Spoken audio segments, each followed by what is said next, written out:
नमस्कार माझ्या सर्व श्रोत्यांना. आज आपण बघणार आहोत प्रभू श्री रामचंद्रांच्या जन्माची कथा.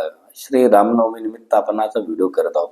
26/3/2026 रामनवमीचा जो दिवस आहे हा हिंदू धर्मातील एक अत्यंत पवित्र आणि महत्त्वाचा सण मानला जातो.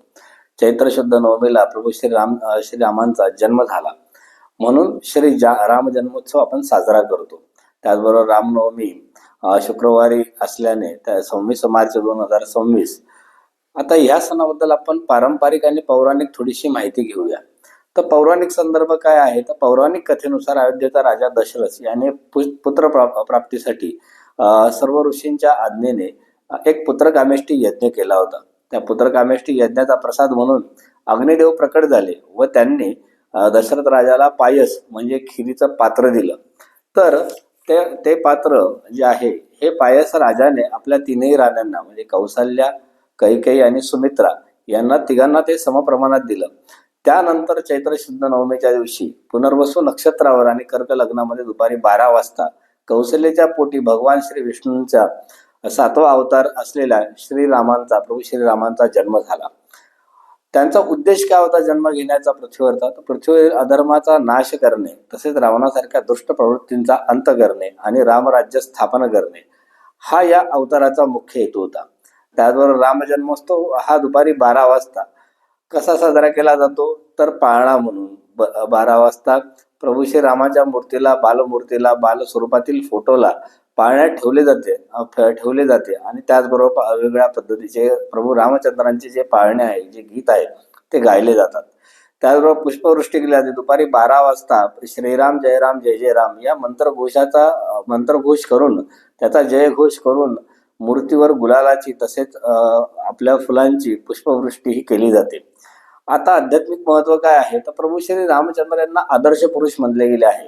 प्रभू श्री रामचंद्र यांना मर्यादा पुरुषोत्तम मानले जाते. त्यांचे जीवन संपूर्ण जीवन बघाल तर संयम, सत्य आणि वचनबद्धता तसेच कर्तव्याचं प्रतीक मानलं जातं. रामराज्य म्हणजे काय, तर रामनवमीचा सण आपल्याला न्यायावर आधारित समाज जिथे स्थापन झाला अशा रामराज्य घडवण्याची प्रेरणा देतो. तर प्रभू रामचंद्रांचा जप जर म्हणाल तर नुसता राम ह्या शब्दाचा उच्चार केल्याने सुद्धा तो जपात रूपांतरित होतो आणि त्या राम या शब्दाने जी मनाला अतूट आणि अविस्मरणीय अशी शांती प्राप्त होते. त्याचबरोबर सकारात्मक ऊर्जा तुमच्या आजूबाजूला निर्माण होतात. तर हे झालं आध्यात्मिक महत्व. तर आपण बघूया की कीर्तन आणि भजन. रामनवमीच्या आधी 9 दिवस चैत्र नवरात्र सुरुवात होते. म्हणजे चैत्र शुद्ध प्रतिपदेला ज्या दिवशी आपला पाडवा असतो त्या दिवशी चैत्र नवरात्र ही सुरुवात होते. अनेक मंदिरांमध्ये प्रभू रामचंद्रांचं रामायणाचं वाचन होतं, रामरक्ष स्तोत्रांचं पठण होतं, तसेच कीर्तनाचं आयोजन केलं जातं. प्रभू रामचंद्रांच्या जीवनावर आधारित वेगवेगळ्या प्रसंगांवर कीर्तन प्रवचनांचे कार्यक्रम होतात व रामनवमीला मुख्य उत्सव साजरा केला जातो. तर ह्याच पद्धतीने काही प्रसाद केले जातात, जसं की सुंठवडा. रामजन्मानंतर मुख्य प्रसाद म्हणून सुंठवडा वाटवला जातो. यामध्ये सुंठ, साखर, खोबरे, धने आणि खसखस यांचे मिश्रण असते. हे आरोग्यासाठी विशेषतः पाचक म्हणून, कारण ऋतू बदल होत असतो, त्या ऋतू बदलाचा त्रास होऊ नये आणि आपली पाचन व्यवस्था उत्तम राहावी यासाठी हे खाल्लं जातं. त्याचबरोबर पन्ह. उन्हाळ्याचे दिवस असल्याने काही ठिकाणी कैरीचं पन्ह देखील वाटलं जातं. हे देखील उष्णतेला उत्तम असं आहे. आता चैत्र नवरात्रीची सांगता जसं मी तुम्हाला मागे म्हटलं की ही रामनवमीच्या दिवशी होते. तर रामनवमी हा चैत्र नवरात्रीचा 9वा आणि शेवटचा दिवस असतो. या दिवशी अनेक भाविक 9 दिवसांच्या उपवासाची सांगता करतात. काही ठिकाणी कन्यापूजन देखील केले जाते. त्याच पद्धतीने काही विशेष सोहळे वेगळ्या भारतभर ठिकाणी, जसं की अयोध्येला. तर अयोध्या श्रीरामांचे जन्मस्थान असल्याने इथे हा सण अत्यंत भव्य स्वरूपात साजरा होतो. त्याच पद्धतीने वेगवेगळ्या पद्धतीच्या दिव्यांची सजावट केली जाते. दुपारी पुष्पवृष्टी केली जाते.